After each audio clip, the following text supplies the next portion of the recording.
कहता है मृत्यु के बाद हर किसी की आत्मा को सूक्ष्म शरीर में प्रवेश करके जीवों का न्याय करने वाले यमलोक के पास जाना पड़ता है।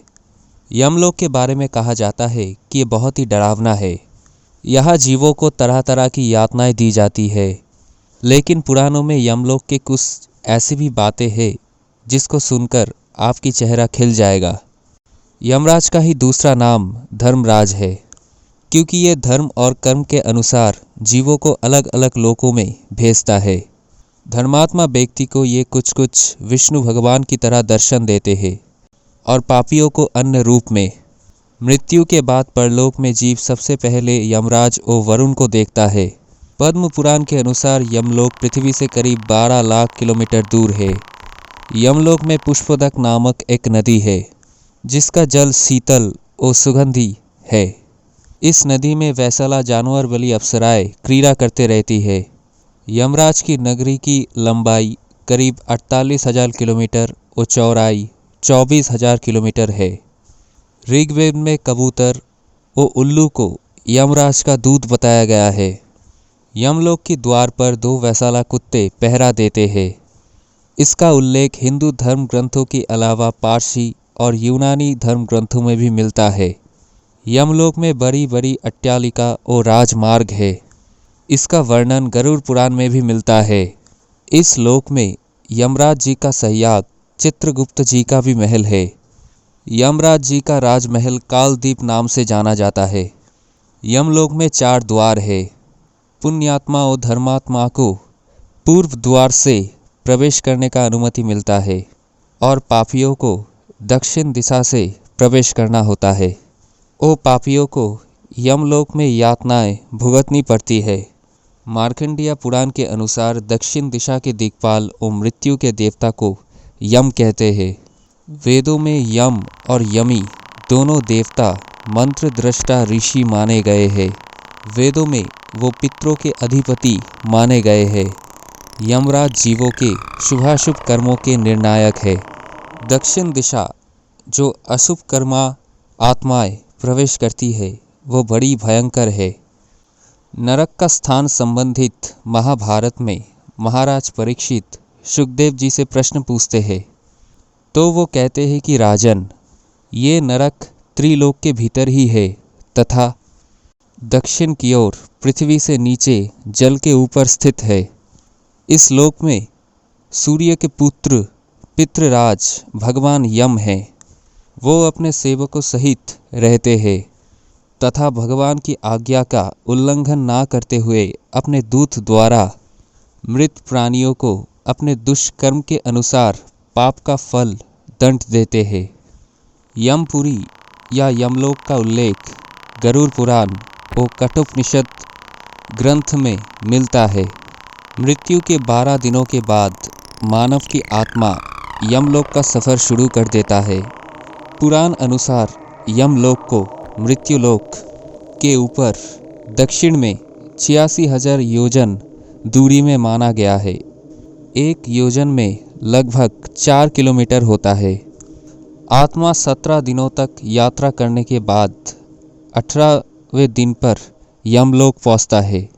गरुड़ पुराण में यमलोक का इस रास्ते में वैतरणी नदी का उल्लेख मिलता है। वैतरणी नदी विष्ठा और रक्त से भरी हुई है। जिसने गाय को दान किया है वो इस वैतरणी नदी को आसानी से पार करके यमलोक पहुंच जाता है, अन्यथा वो इस नदी में डूबते रहते हैं और यमदूत उन्हें निकालकर धक्का देते रहते हैं। यामपुरी पहुंचने के बाद आत्मा पुष्पोदक नामक एक और नदी के पास पहुंच जाती है जिसका जल स्वच्छ होता है और उसमें कमल के फूल खिले रहते हैं। इस नदी के किनारे छायादार एक वृक्ष है जहां आत्मा थोड़ी देर विश्राम करती है। यहीं पे उसका पुत्र और परिजनों द्वारा पिंडदान की भोजन मिलती है। इससे ही उसमें पुनः शक्ति का संचार हो जाता है। पुराणों के अनुसार यमलोक 1 लाख योजन क्षेत्र में फैला है और 4 मुख्य द्वार है, जिसमें से दक्षिण द्वार से पापियों का प्रवेश होता है। ये घोर अंधकार और भयानक सांप और सिंह से घिरा हुआ होता है। पश्चिम द्वार रत्नों से जड़ित है। इस द्वार से ऐसा जीवों का प्रवेश होता है जिन्होंने तीर्थ में प्राण त्यागे हो। उत्तर का द्वार स्वर्ण और भिन्न भिन्न रत्नों से घिरा होता है। यहाँ से वो आत्मा प्रवेश करती है जिन्होंने जीवन में माता पिता का खूब सेवा की हो और हमेशा सत्य बोलता रहा हो। पूर्व का द्वार हीरे, मोती, नीलम और पुखराज जैसे रत्नों से सजा होता है। इस द्वार से उस आत्मा का प्रवेश होता है जो ऋषि और सिद्धि लाभ किया हुआ है। जब कोई व्यक्ति मरता है तो वो सबसे पहले गहरी नींद की हालत में ऊपर उठता रहता है। जब आंखें खुलती है तो वो स्वयं की स्थिति को समझ नहीं पाता है। कुछ लोग समझ जाते हैं। मरने की 12 दिन के बाद उसकी यात्रा शुरू होती है। वो हवा में उड़ता जाता है। जहाँ रुकावट होती है वहाँ ही उसे यमदूत नजर आता है। वो उसे ऊपर की ओर गमन कराते हैं। आत्माओं की मरने की दिशा उसके कर्म और मरने की तिथि अनुसार तय होती है।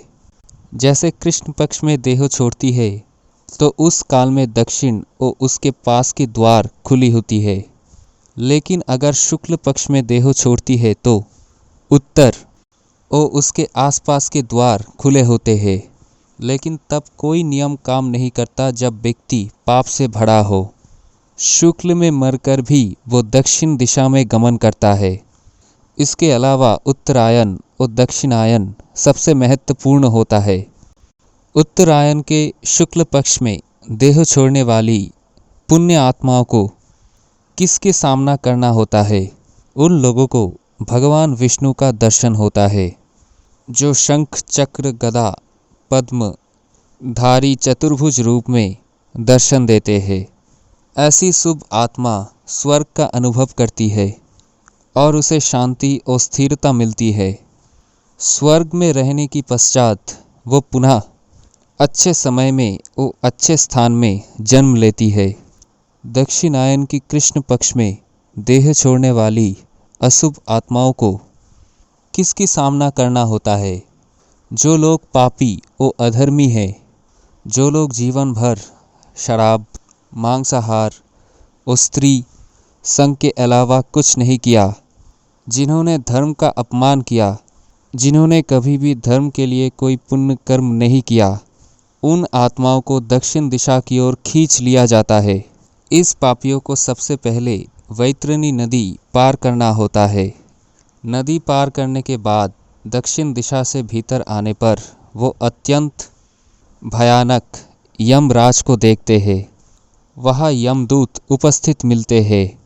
यमराज हमसे सदा शुभ कर्म का आशा करते हैं, लेकिन जब कोई ऐसा नहीं कर पाता तो भयानक दंड द्वारा जीव को शुद्ध करना ही इनका लोक का मुख्य कार्य है। ऐसी आत्माओं को यमराज नरक में भेज देते हैं।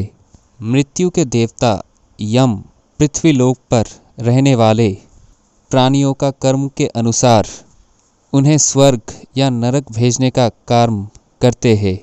यम इस प्रकार का फैसला लेने में बहुत दुविधा और उलझन में पड़ जाते थे। उन्होंने ये समस्या ब्रह्मा और शिव जी को बताई तो ब्रह्मा जी ध्यान लीन हो गए। वो 1000 वत्सर तपस्या के बाद एक पुरुष उत्पन्न हुआ। इस पुरुष का जन्म ब्रह्मा जी की काया से हुआ था और इनका नाम हुआ चित्रगुप्त। भगवान चित्रगुप्त जी के हाथ में कर्म की किताब, कलम, द्वात और तरवाल है। ये कुशल लेखक है और उनकी लेखनी से जीवों को उनकी कर्म के अनुसार न्याय मिलता है। चित्रगुप्त जी के गुण अर्थात सतर्कता, यथार्थता और व्यावसायिकता आदि कारण के लिए उन्हें यम की आधिकारिक के रूप में नियुक्त किया गया।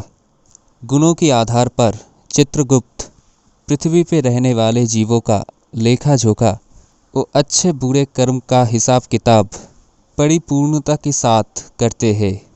जीवों के कर्म के अनुसार मृत्यु के बाद यम जीवों को स्वर्ग या नरक भेजने का फैसला लेते हैं। मृत्यु के बाद जीव किस योनि में जाएगा इसका निर्धारण भी होता है। कभी कभी चित्रगुप्त और यमराज का मजाक बनाया जाता है।